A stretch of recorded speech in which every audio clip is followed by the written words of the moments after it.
Good afternoon. It is Carrie Freeman. Welcome to my left ear. We're going to be catching up because I've had a little time out, and I want to thank you for your patience. So I'm a little rusty because I haven't done this in a couple of weeks. My left ear is a left-leaning political and psychic commentary site, and then I add some other goodies to it. And who am I? I'm a change agent. I help people through psychic coaching and hypnotherapy. And my email is below if you want to write me and ask me for the one sheet that describes my pricing and my services. So here we go. This is for entertainment purposes only. And the first thing I want to say is thank you all for checking in, asking about Redson, and being concerned. At the end, I'll tell you the update on Redson. I just don't want to take up the time at the beginning because I want this to be for you all. But I did talk to a friend of mine this morning. And by the way, Redson is here with me. So, you know, we're stable right now. My friend Chrissy from North Carolina called me and she said, I read a lot of the comments and you have the nicest subscribers. And I said, yeah, I do. So I'm very touched and thank you. Thank you for your patience too. Now I'm going to really get into it today. Can't really cover 2 weeks, but I did a lot of runes and I just want to bring you some feedback. So the first thing I asked the runes today is, just a simple question. What is the fate of democracy? Just that. So this is interesting. I pulled 2 runes because I didn't need to pull a third rune. The first rune I pulled is the Rune of Separation. And this rune talks about retreat, inheritance, old paths separating, radical severance. And it is a rune of acquisition and benefits, but we must give up the old ways.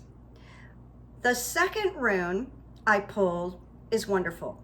It's the Rune of Fertility, which means new beginnings, an urge towards harmonizing. It says you have the strength to achieve completion. And it also talks about emerging from a closed chrysalis state and resolving and clearing away the old. This tells me that democracy will prevail, but there will be some adjustments and changes due to the the disruption of the last 4.5 years, which is still kind of continuing. It's going to be democracy a little bit redefined, I think, but nevertheless, we're not losing it, which means a lot is going to happen in terms of the indictments and the GOP and the committee and the DOJ. This is all going to lead to that fertility. This was a good answer.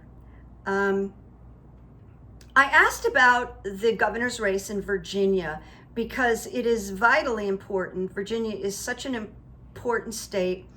And listen, it's going to be a very close race. But what I pulled was, I just pulled one rune because when I pulled it, I went, oh, okay, that's the answer. I don't need to pull any more runes. I have been saying for weeks that Terry McAuliffe is going to win, but it's going to be really close. We got for him the Rune of Wholeness. And that rune talks about impulse towards self-realization. It is a rune of great power. But you probably know this. I don't even think it's my left ear. The GOP is going to cry stolen election because it's close. They're not going to achieve anything, but they're going to cry about that. I listen to some pundits that I like, like Claire McCaskill and blah, blah. And some of them, I can't remember who, on MSNBC said, if I had to be a betting person, I think Terry McAuliffe is going to win. And there certainly has been a lot of support for him, for President Biden and Kamala Harris and Obama. They have all come out to support him. It's a very important state. And I love the fact that it's Virginia, and we've got this problem guy in West Virginia named Joe Manchin. Now, let me go here a little further. There's some stuff going on with Donald Trump, so I'm just going to talk about it for a minute. I don't claim to understand the stock market, but I have listened to and absorbed from some very smart people. So you may have read Trump is attempting, or he is merging with some business called it's a new platform for him, and it's Digital World Acquisitions Corp, DWAC. It is a media and tech group, and they have named, or he has named himself, the chairman. So when this was announced, because DWAC is already established, their stock went from $9 a share to $175 a share, and it sold like crazy. Then it began dropping off. But it shot up just long enough for some people to make a lot of money, and probably Trump. Now, two giant hedge funds that had dumped millions into escrow for this merger pulled out because it stinks. And their initial website crashed. There are no products, there are no services, there are no staff. It probably needs to be investigated by the state of New York. I don't know who investigates this, but there's something rotten in Denmark about this, but it's another way for him to have a platform, make a lot of money, and, just continue his war. Now, my left ear wants to remind you of something.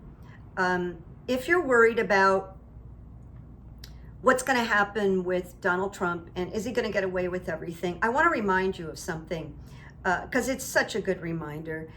Al Capone killed a lot of people, but he was nailed on tax fraud, okay?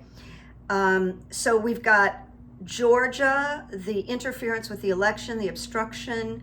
The SDNY is looking at money laundering and tax fraud.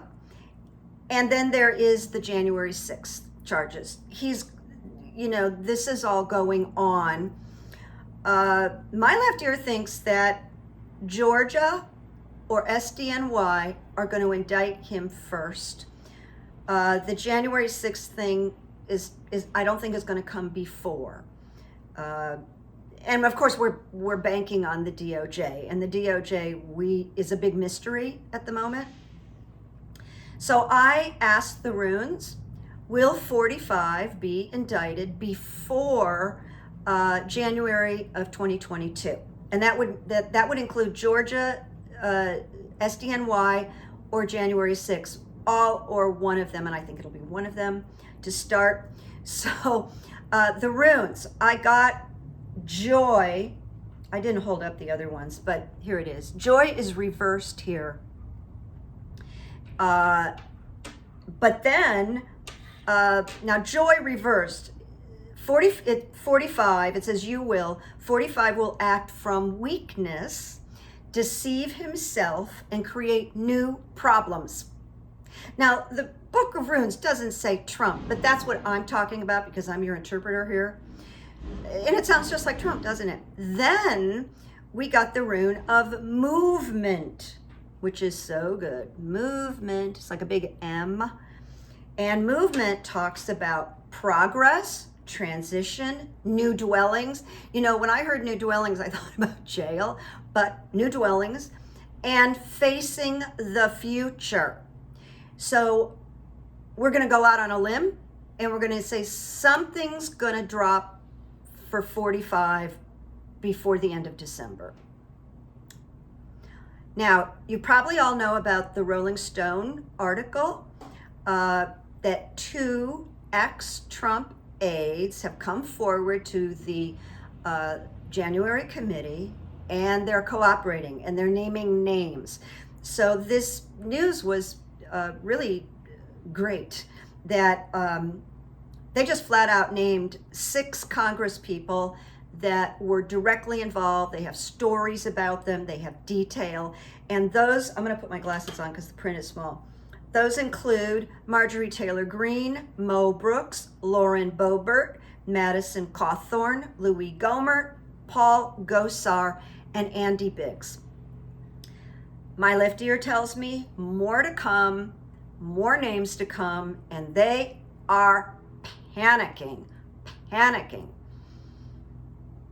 On to the talk of the day, President Biden's new $1.75 trillion economic plan. Now, I'm going to admit something to you. I think this includes Build Back Better. I literally get confused. You know what? I'm not the only one. Sometimes when I watch Nicole Wallace, she asks for clarification. And if Nicole Wallace is asking for clarification, I don't feel too bad. But Obama wrote this, or he said this: the Build Back Better framework doesn't contain everything that the president proposed and that some had hoped for. But that's the nature of progress in democracy. He said the good news is that it represents the best chance we've had in years to build on the progress we made during my administration and address some of the most urgent challenges of our time. So it appears that the progressives are holding this up and making demands. And personally, I don't think Bernie Sanders and the progressives are getting the moment that we're in. That the most important thing is to support Biden and protect democracy, and this would go a long way to do that. We'll see about the progressives, but I did runes, so here we go. The question was, will Joe's $1.75 trillion economic plan pass? Okay. The first rune, don't get upset, but the first rune I pulled was disruption. Disruption indicates change, freedom, events beyond our control. It talks about everything we've taken for granted as being challenged, and that is so true. Democracy is being challenged, okay? Then I got the rune of flow. And flow is good. Flow is unseen powers are active, powers that nourish, a time for cleansing, reorganizing. In fairy tales, it's the happy ending. Then I did pick another one, and we got breakthrough, which tells us breakthrough is, where's my breakthrough? Breakthrough. It's like a little bow. Breakthrough talks about a major shift, transformation, a period of achievement. So we're teetering, and the faster this can pass, the better it is for the governor's race in Virginia. That's part of the urgency. It gives Terry McAuliffe more of a platform in these final days before the voting. But it indicates, yes, he's going to pass this thing.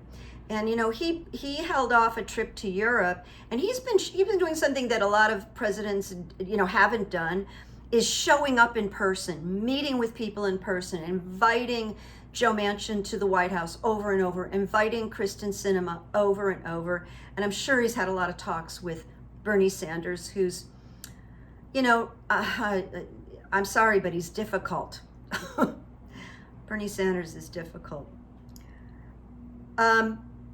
Now I'm going to go on to some other things that aren't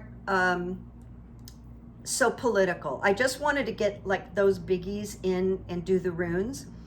My left ear has been telling me that Joe Manchin and Kristen Sinema are paid operatives. Now, weeks ago, and I didn't enjoy saying this, it was very uncomfortable. I told you that Brian Landry, the fiance of Gabby Petito, was already deceased. And of course, we know he is deceased, and they think for weeks and weeks and weeks. So my left ear called that one. Now, I want to share something interesting to you that you might find interesting. There was a Dateline NBC a couple of weeks ago that I went, oh my God.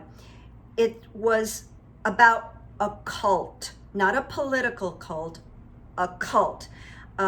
Started by a woman named Amy Carlson. And the title of the Dateline is called The Ascension of Mother God. She called herself Mother God, and she had numerous boyfriends and lovers, and every time she had one of those boyfriends in her life, they were called Father God. As you watch the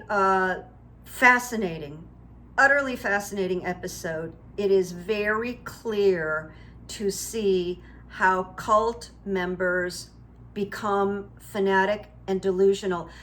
But they became that way about her, not about politics. But it's helpful to watch it because it takes the whole political thing and it just shows you about mass hypnosis. Not anything I do it for therapeutic purposes, but there is this sort of mass hypnosis that Trump has used, Hitler used. It has to do with repetition, isolating people. She was actually, in my view, very, very sick woman. She drank a lot, and they didn't even, I mean, they just sort of lived with it. At some point, she had 2 or 3 children and just left them with her mother for a man, and then went off. At some point she moved, this compound moved a few times, and one point they moved to one of the quiet islands in Hawaii, and the people that lived on those islands protested and got them out, so they had to leave Hawaii. You need to see what happened to her and the cover-up involved. So this was called The Ascension of Mother God. It is season 30 of Dateline NBC, episode 4, and it showed about 2 weeks ago. I think you'll find it fascinating and insightful. Well, I ran through this fast. I covered a lot of territory. Before I go on to my little stories, I will tell you, Red, I can't remember what I said in my little announcement that was 3 minutes, but Red had an emergency where he was not breathing properly and he was kind of hacking or choking. I got him into the vet right away, and it was a vet that I normally don't see. I mean, it was the same hospital, but my vet was off. Nice man. And they did x-rays, and Red has an enlarged heart, which I didn't know. And he has a heart murmur. So when he's sleeping and resting, I can see some labored breathing, and I can see the unevenness, like his heart will skip, and that's the murmur. And if I put my ear to his belly, also that day that I rushed him, he was wheezing. I mean, I heard like rattling. It was really scary. So the doctor said because of stress, he probably got an upper respiratory infection, so he got an antibiotic. Now, since then, I have a client here in California from my left ear. We do hypnotherapy, and I do a little bit of reading for him. He saves cats. That's what he is in real estate, but he saves cats in his spare time, and people give him money to save these cats. They go to an organization, but he's there almost every night on the streets of Los Angeles, getting them spayed and neutered, giving them food. I mean, he's really an angel on earth. So he knows a lot about cats, and he tells me a story that he had this orange cat that started limping, and it was from a stroke. Now, Red was limping. That was the first problem with Red. I heard a thump in the living room, and then he disappeared for 7 hours. It was really freaky. He was way under the bed, wouldn't come out, wouldn't eat. And then when he came out, he was like limping, and then sometimes he'll walk, and then he just sits down because his right leg won't support him. He doesn't want my help. He doesn't want me to pick him up or anything. So I just watch him, and then he gets it together, and he starts walking again. Well, I thought it was a fall, and 2 veterinarians did not tell me it could be related to his heart, and it could have been a stroke. 2 veterinarians. So my client told me, and I went online, and it said hind leg paralysis can be related to heart issues. Now, I don't know for sure. When I went to the vet, by the way, the antibiotic, I think, really helped him. When I went to the vet, he gave me the names of feline or animal cardiologist and said, I think you should go and take him to the cardiologist and get an echogram. And that would be, maybe about $700. I haven't done it. I'm taking it under consideration. I've talked to a few people that said, you don't necessarily have to do that. And I'm not sure I want this information because none of it can be corrected. Here's the good news. He's engaging, he's affectionate, he's eating, he's grooming, and he's using his litter box. And he's doing his old habits, like he comes and gets me at 4:30 in the afternoon and says, it's dinner time. And he also wakes me up about 4 in the morning and says, will you put some kibble in my bowl? And he'll do everything to keep me awake until I do it. So I get up and I give him kibble. So he's doing that. And of course I love it because it means he's acting more normal. I don't know what to say. He sleeps next to me on the sofa when I'm watching TV, and I watch his little belly, and it just breaks my heart. But he seems to be sleeping comfortably. And, he's going to be 14 next year. I just don't know how long I'm going to have him. So just continued Reiki, continued prayers, and I know you really understood this. He really has been like my therapy cat. And all during the quarantine, we bonded deeply, and we're just like this guy and I. And of course he's orange, and I don't know if you know this, but orange cats have a lot of personality, and he has a lot of personality. So that's the story on Red. Couple of stories about kindness. Again, I'm at Trader Joe's. Now this particular Trader Joe's has a hellacious parking lot. I mean, you could so easily, someone could crash into you, you could back up into somebody. It's really a scary parking lot. Well, I pulled into a spot in front of the store, and then I went, oh, I don't think I'm supposed to park here. And I saw one of their regular employees, waved him, and I said, can I park here? And he went, no, not really, but there's a place over there. He pointed. He's really nice. He's helped me before. So I try to pull out, amongst all these people, all this traffic, and everybody started to help me. And it was all men. They're going, yeah, you're okay. Keep backing up. Yeah, okay, we're going to hold that spot for you. It was just great. It was like a little team of wonderful men helping me pull out and helping me park. It was just really great. Then I was in Starbucks. This is one of those small things. I was in Starbucks, but I couldn't decide whether I was going to have something hot or cold, and I'm waiting, and then a man walked in. So I said, you go in front of me. And he went, really? Are you sure? I don't mind waiting. I said, no, because I can't make up my mind, so go ahead and order. That was it. I went and sat down. I'm writing, and on his way out, he stopped. He swung by my table, and he said, thank you very much. Just that. human to human. Now, another day, which was 2 days ago in Starbucks, or maybe it was yesterday, because I've been getting out there and working on the rewrite of my book while I've been in recovery. I was sitting next to a young man, very handsome young man. He had sort of like reddish hair and beautiful features and beautiful teeth. And I thought he was on the phone, which was a little disruptive, but he was on the phone and he was talking German. I thought it was German, and it was very fluent. And I went, wow. And he was young, like maybe 26, 27 years old.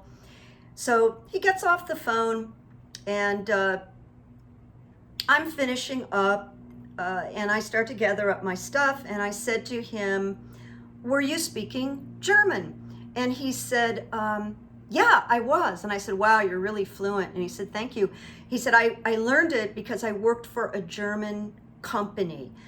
And I said, I mean, really? You picked it up? And he said, well, I did some language when I was young and blah, blah, blah.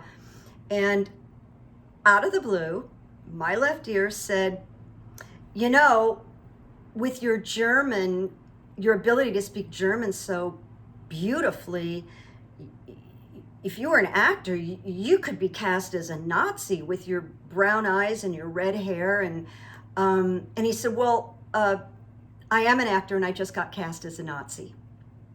My left ear. So I said to him, you're going to do really well. You have loads of charisma. And he did. He was just a sweetheart. And then my client from West Hollywood, who comes and goes and comes and goes, I had said to him many, many months ago, he was very worried about owing the IRS like about $350,000. And he was really stressing about it, as we all would, because he's not wealthy. And at the time, I said, you know, I have a feeling this is going to get auto-corrected and you're not going to owe them. Well, I didn't talk to him for 3 months, and I had a session with him yesterday, and it got auto-corrected. He owes them nothing. And then in addition, he got $6,000. That just made me feel really, really good. And I was so glad he told me. The last thing is that this week, there's a stand-up comic. I think of him more as a satirist, a political satirist, because he was incredibly smart and clever, but I can't say he was like ha-ha funny. Very famous in the 60s. And I really think he was at the ground level of political satire and what, you know, what's his name? I hate him. Mayor on Friday nights. M-A-H. I just can't think of his first name. This brain does this to me. Mort Saul is the man's name. And they even made a documentary about him called The Loyal Opposition. He made a quote like in the 60s that is like spot on today, and I just need to share it with you. This is what he said. It's mind-blowing. I quoted him maybe last year. You won't even remember it, so I'm going to bring it back again because it's everything. He said, liberals feel unworthy of their possessions. Conservatives feel they deserve everything they've stolen. It's pretty clever, isn't it? Conservatives feel they deserve everything they've stolen. It's like so true today. So we have to keep on keeping on. We have to hold the high thought. We have to feel determined. And like you, I get very frustrated and worried. But like I told you, I don't want to come on and vent. I want to come on and just try to share how we can be strong. And I look at the runes and I find the runes pretty darn accurate most of the time. So there we are. And I will see you soon. I want to thank you again. I have to go on and read because I know more people. And I'll tell you something really weird. I had labeled that a quick announcement. I got more hits on that 3-minute quick announcement than I have on the last 5 videos. Isn't that interesting? I hope I get as many hits on this video. And I hope you enjoyed it. It's good to see you. It's good to see you.